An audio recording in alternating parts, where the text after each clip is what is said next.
Got a Twosun, and this is kind of a unicorn. Um, Not going to find a lot of these around, and so this is really kind of an infomercial. This ain't a sales pitch because I don't know that you can find one. And when we get to the price and availability section, I'm pretty sure that the price is high and the availability is very low. Yeah, this is a ts180, and it's also, I believe at the time it was called a Vortex. This is a tepe design in M390 steel. And so I have other ts180s. I believe I have a wood one, and Tepe numbers all of his models. This is number 168. But this is the titanium version, and I haven't seen a lot of this version, and I am so lucky to have come across one. I mean, yeah, pretty much a unicorn. So anyways, when we get to price and availability, don't have high expectations because I can tell you already, I mean, if you want to tune out, the answer is going to be, yeah, it's a unicorn. You know, the best thing I could tell you is like to go to the Facebook Twosun owners group and just put it in search of, and maybe somebody's got one. But wow, is this thing awesome. Front flipper, thumb flick, spidey flick. The action on this thing, so good. Yeah, I don't know if it's ever been apart and tuned, but I mean, I can see the knife came from a collector, good friend of mine, good friend of the channel. And this knife, I mean, it's never been carried. It's never been cut, never been sharpened. Like, this is new inventory for sure. Just a beautiful knife. All this milling. I mean, Let's get in it. I mean, let's get a good look. It's got this flat grind. Wonderful milling on the titanium. It's just, micro milling. Can't really feel it. I think this side shows it a little better.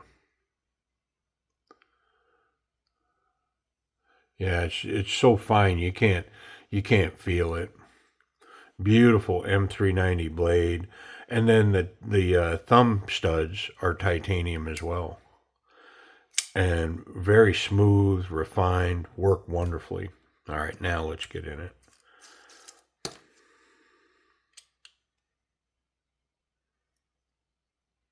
Ooh, that's tight. Let's try a better driver for something that tight. I think I've got a good solid bit in here as well. Yeah. There it goes. All right, let me put that back.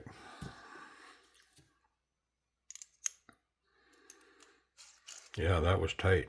No Loctite, it's just tight.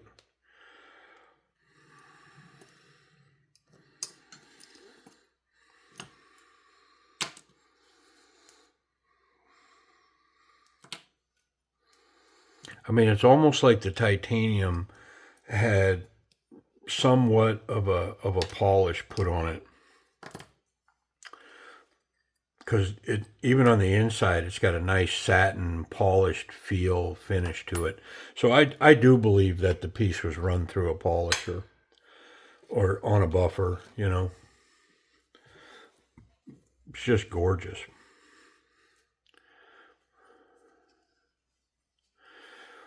And I like my other one, the wood one that I have. It's an awesome piece.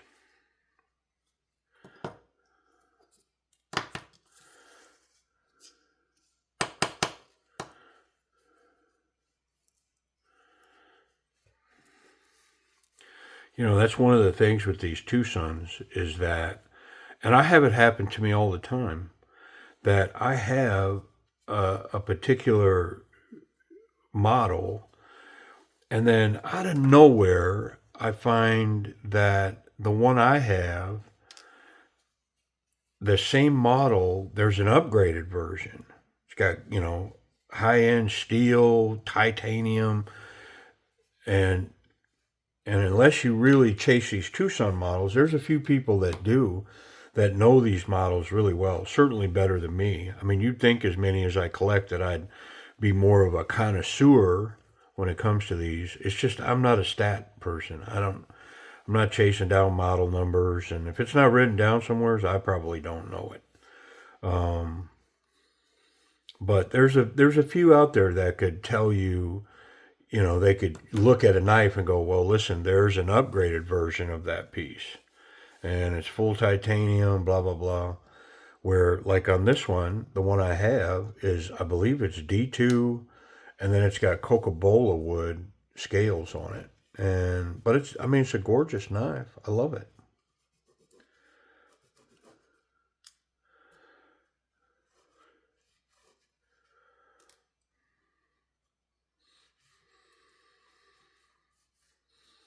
But chasing these Twosun knives, man, I mean, it could take you down a rabbit hole.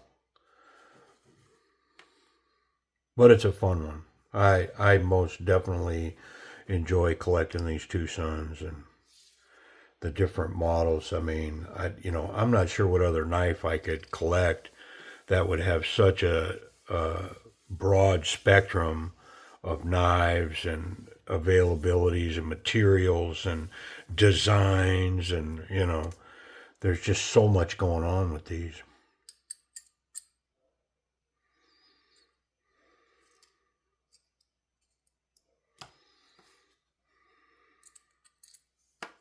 Okay. Well, we are on the home stretch. We're coming downhill now. We're just going to start putting stuff together. And I'm not tuning anything because the action on this thing was wonderful. If anything, the detent was maybe slightly light on the knife, but I'm not going to change nothing. The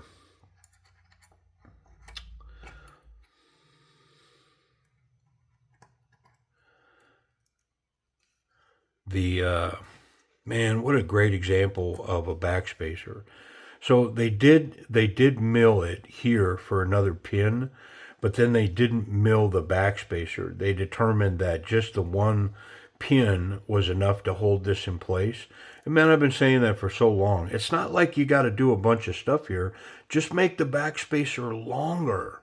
Now, you might have to mill it and put a groove down it so that the blade doesn't make contact. But man, if you'll just put one in the back and then one pin, like, does this wiggle in there? Maybe a little bit. I mean, worst case, you put that second pin in it. But it's so easy to cover this up so you don't have blade contact. It's something that we still encounter with some of these models. Internal stop pins, which I am a fan of. To me, it's definitely an upgrade. It's just part of the blade. You mill the scales to manage, or the liners, and I think it's a better way to skin the cat, build the barn, whatever. There we go.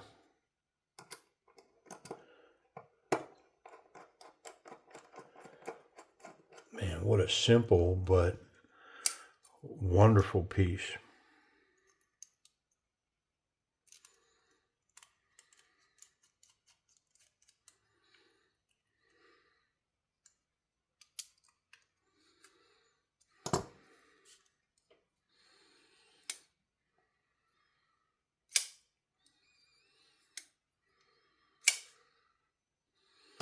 Yeah, buddy. All right. Let's talk about this action. Thumb stud, spidey flick, front flipper. That front flipper, the jimping doesn't go all the way up and over, but what is here is sharp from this angle. Like, it's not sharp this way, but it's sharp this way. It bites. And so all you got to do is just get to it, up and over. Man, it flips with authority. You know, you don't, it doesn't have to go up and over is what I'm saying. You know, that whole preference, well, I wish it did.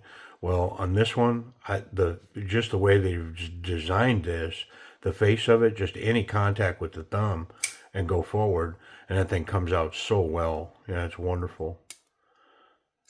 I mean, for what's here, this is A-level action. It's wonderful. I mean, I'm shaking it a little bit to come down, but it's very hydraulic, incredibly smooth. It's wonderful.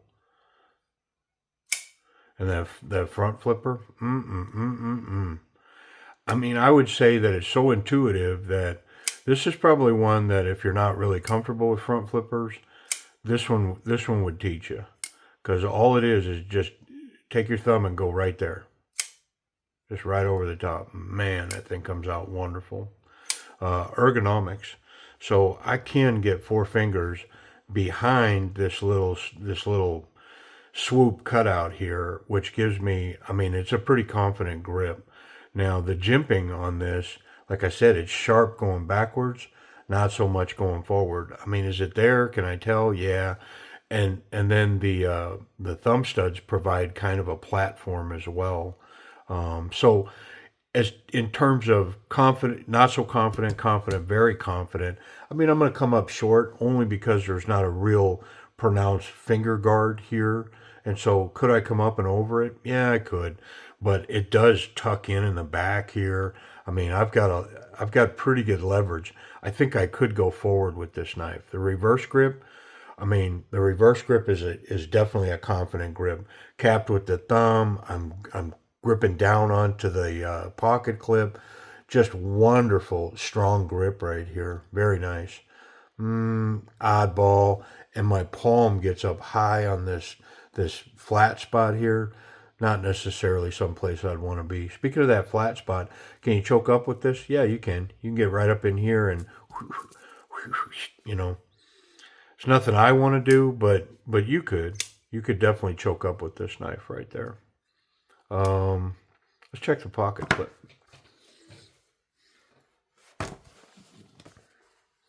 Thick stuff. Yeah. In and home. Wonderful. Nice profile. And like I said, I think everything did get the buffer. They took it to the buffer before they put it together. Yeah, it's nice. Good tension on that. I fear it's going to be not enough here because it's so smooth and polished that, yeah, there's definitely tension lacking in standard size material. And it's so smooth that I don't know if I could get it to be better because everything is polished. And so, you know, it's like polished metal against polished metal, just sliding that material in there. It is slick as glass. And so, yeah, it's definitely not a high retention pocket clip, no doubt. What about blade contact? Whew, I thought so, man. I could see that blade in there, and that looked pretty wide, but no contact through the back, and the tip is recessed. So the tip's good. The clip is smooth, and it is not high retention, but I am confident that I can pretty much grab this knife any way I want as long as it's closed and not catch a sharp part. Yeah. Speaking of sharp parts, I wonder if that M390 is sharp.